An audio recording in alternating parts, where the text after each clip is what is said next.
ये दुनिया का एक ऐसा कोना है जहां लोग जिंदगी नहीं जीते बल्कि सिर्फ जिंदा रहते हैं।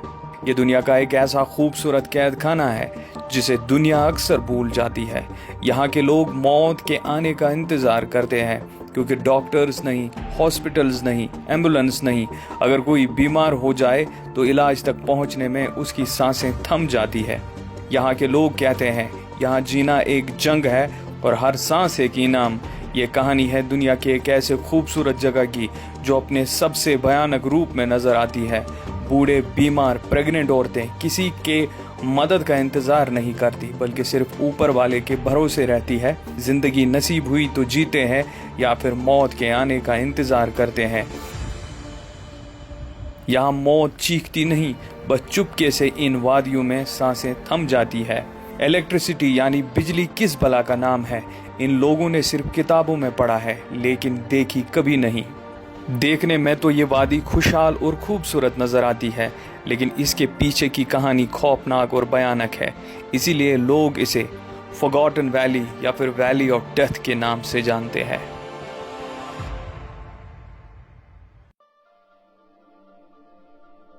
डेथ वैली जाने की शुरुआत उसके रास्ते से होती है। ये सिर्फ एक रास्ता नहीं, एक ऐसी लकीर है जहां जिंदगी और मौत के दरमियान सिर्फ एक छोटी सी लगती ब्रेक होती है। टूटा फूटा, पथरीला और किसी भी वक्त नीचे गिर जाने वाला, यह है वारवन वैली का रास्ता। जब आप इस रोड पे चलते हो तो हर मोड़ पे मौत साथ चलती है। कहीं लैंडस्लाइड, कहीं वादियों का नाजुक किनारा और कहीं ऐसे टर्न्स जहां से सिर्फ दुआ लेके गुजरना पड़ता है। यह रास्ता खुद एक टेस्ट है और इसका सबसे खौफनाक हिस्सा आता है मर्गन टॉप। मर्गन टॉप वो जगह जहां इंसानी हिम्मत की असली परीक्षा होती है, असली इम्तिहान होता है।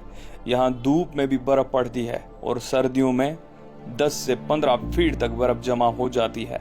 हर साल जब सर्दियां आती है ये रास्ता 7 महीने तक बंद हो जाता है।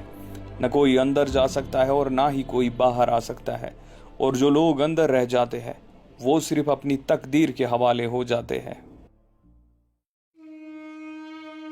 इसी कैद के बाद आती है वारवन वैली, एक ऐसी वादी जो खूबसूरती में जन्नत है मगर असलियत में मौत का मकान। इसीलिए लोग इसे द वैली ऑफ डेथ कहते हैं। ये जगह कश्मीर के सबसे ज्यादा आइसोलेटेड इलाकों में से एक है। यहाँ का मौसम बेरहम है, टेम्परेचर -20 डिग्री तक गिर जाता है और जब बर्फ पड़ती है तो जमीन और आसमान दोनों एक जैसे सफेद लगते हैं। अभी हम जिस जगह पे है एक आइसोलेटेड प्लेस है, बस्ती बहुत ज़्यादा दूर है। पीछे वो डरावना दरिया जिसे कर्सिड वाटर भी कहा जाता है या फिर कर्सिड रिवर भी कहा जाता है, पता नहीं क्यों ये डरावनी सी रात लग रही है, डर बहुत लग रहा है। अभी हमें फील हो रहा है इसको डेथ वैली क्यों बोल रहे हैं। ये जगह कश्मीर के सबसे ज्यादा आइसोलेटेड इलाकों में से एक है। यहाँ का मौसम बेरहम है और जब बर्फ पड़ती है तो जमीन और आसमान दोनों एक जैसे सफेद लगते हैं। फर्क सिर्फ इतना होता है, नीचे जमीन पे इंसान जम के मर जाते हैं। ये जो आप पानी देख रहे हो ना, इसे कर्सिड वाटर कहा जाता है। ये पानी एक बहता हुआ नाला है लेकिन ये पानी पीने लायक नहीं है। लेकिन हम यहाँ पे आए हैं कुछ मिस्ट्रीज जो हमने सुनी है, उन मिस्ट्रीज को जानना या फिर उनके बारे में रिसर्च करना और कुछ उनके बारे में समझना।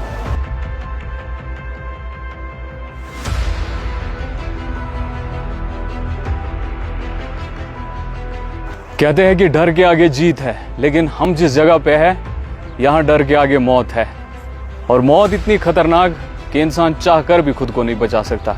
और जो हमारे पीछे गांव है इसका नाम है बसमीना, और इस गांव की कहानी क्या है वो गांव के अंदर जानेंगे।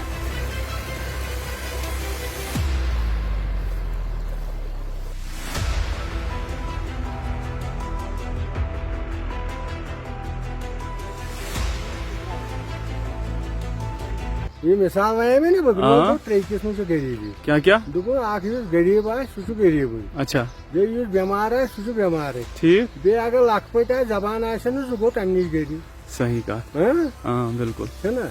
ना कोई रोजगार है, ना कोई ठीक से काम का सिस्टम। बचपन में जो बच्चे स्कूल जाते हैं वो बड़े होने के बाद खाली हाथ घर वापस आते हैं। ना जॉब, ना अपॉर्चुनिटी, बस इंतजार। पूरे वारवन में 15 गांव हैं और इन सब के लिए सिर्फ एक हायर सेकेंडरी स्कूल है और सिर्फ एक बैंक। ना कॉलेज, ना ट्रेनिंग सेंटर, जिससे सपने सिर्फ किताब के पन्ने तक सिमट जाते हैं और ग्रेजुएशन के बाद भी ना कोई जॉब मिलती है, ना कोई रास्ता। ये वादी जहां दुनिया तस्वीर खींचती है, वही वादी के लोग अपनी रोजी रोटी के लिए तरसते हैं।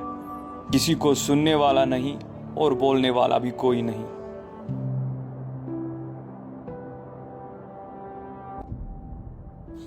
नाम मोहम्मद शाबान शान आज दितुक आज गए 4-5 वरी गए या दितुन तारा पारा लागो जनाब ये शीन पेवान ज्यादा जनाब ये गोडनथ जनाब डॉक्टर अगर सोन कूर नोश नोतवान जनाब तमिस ग मुश्किल ये पे नी श्रीनगर जनाब शीन पेवान ये यप जनाब यप शीन ये मजूर माजगत कहें ये मजूर माजगत जनाब ये खास जनाब कर टनलस मान कर टनलस जनाब दोपुक टनल दिमो किशन पता 15 वरी लगने 10 वरी लगने 20 वरी लगने अगर टनल तर कर सर्विस वातान तोतान ग जनाब सह मरथी सह आलमीन दपान दपान 5 मन कदर कर तमिस कर बह पान वन परवरदिगार आलमीन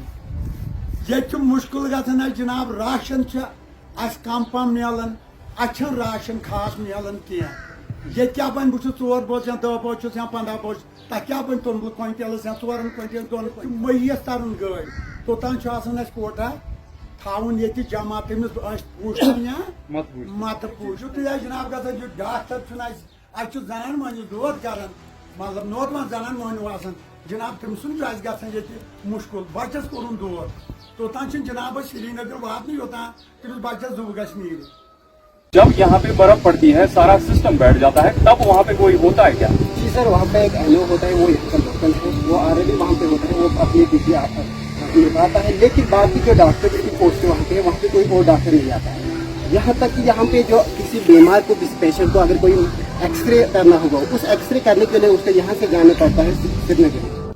ये है यहाँ का हॉस्पिटल। हॉस्पिटल की फीलिंग कम आ रही है, लेकिन म्यूजियम की फीलिंग ज्यादा आ रही है। ना तो इस वादी में बिजली है और ना ही इस वादी में इंटरनेट की फैसिलिटी है। और इस वादी में हायर सेकेंडरी स्कूल जाने के लिए 15-15 किलोमीटर पैदल बच्चों को चलना पड़ता है, क्योंकि यहाँ पे गाड़ियों की भी कोई फैसिलिटी नहीं है। इस वादी पे गवर्नमेंट ने भी कोई कम जुल्म नहीं ढाए हैं, क्योंकि इन लोगों को पहले अनंतनाग पहुंचना पड़ता है और उसके बाद अपने डिस्ट्रिक्ट जाने के लिए फिर जम्मू की ओर जाना पड़ता है और फिर अपने डिस्ट्रिक्ट किश्तवाड़ ये पहुंचते हैं। इन लोगों का कहना है कि हमारा रास्ता बंद होने से पहले हमारे डिस्ट्रिक्ट की ओर जो रास्ता जाता है, जो सिंथन पास से जाता है, वो पहले ही बंद हो जाता है। यानी इन लोगों का कहना है इनकी सबसे बड़ी मुश्किलात है इनका डिस्ट्रिक्ट। इनको सबसे पहले कश्मीर के अनंतनाग पहुंचना पड़ता है और फिर वहीं से जाके जम्मू की ओर रवाना होना पड़ता है और फिर ये अपने डिस्ट्रिक्ट किश्तवाड़ पहुंचते हैं। यानी जिस डिस्ट्रिक्ट के साथ इन लोगों को जोड़ा गया है उसके साथ इनका तकरीबन कोई लेन देन नहीं है, ना ही उस डिस्ट्रिक्ट का इस वैली के साथ कोई लेन देन देखने को मिल रहा है। सर्दियों के महीनों में इस वैली में कुछ लोग अचानक गायब भी हुए हैं और इस वैली में भूत प्रेत की कहानियां आज भी देखने को मिलती है। और जहां पे ये भूत प्रेत हुआ करते थे, यहाँ के नौजवानों ने हमें उस लोकेशन के बारे में बताया है। लोकल्स और इंटरनेट की जानकारी के मुताबिक इस बसमीना गांव के ऊपर जंगल के करीब एक साया देखा गया था, एक भूत देखा गया कई बार। ये एक ऐसा भूत है जिसका चेहरा नहीं है, पूरा जिस्म है मगर इसका कोई चेहरा नहीं है।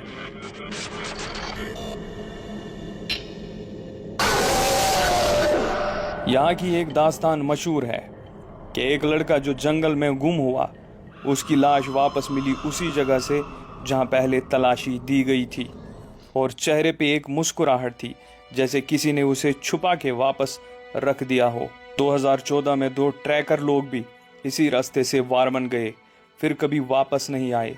उनका टेंट मिला मगर वो खुद नहीं मिले। वारमन सिर्फ एक वैली नहीं है, ये एक राज है, एक ऐसी जगह जहां हर चीज़ हमेशा नहीं मिलती, ना वक्त पे धूप, ना वक्त पे इंसान। वारवन वैली में करीब 15 गांव हैं और इन 15 गांव के लोग ऐसे हैं जैसे लगता है कि ये इस दुनिया के है ही नहीं, क्योंकि इनमें ना कोई फितरत, ना कोई दुश्मनी और ना ही कोई बुरापन देखने को मिलता है।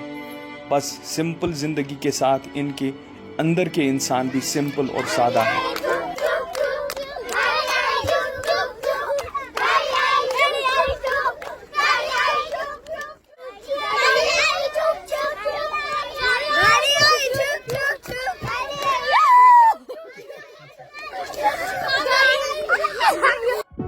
फिर भी वारवन में एक कशिश है, पहाड़ों के साए, दरियाओं की चीख और बर्फ के चादर के नीचे छुपी कहानियां।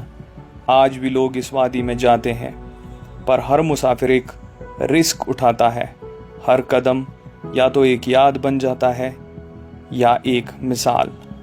ये वारवन है जिसे कुछ लोग जन्नत कहते हैं और तारीख इसे वादी मौत के नाम से याद करती है।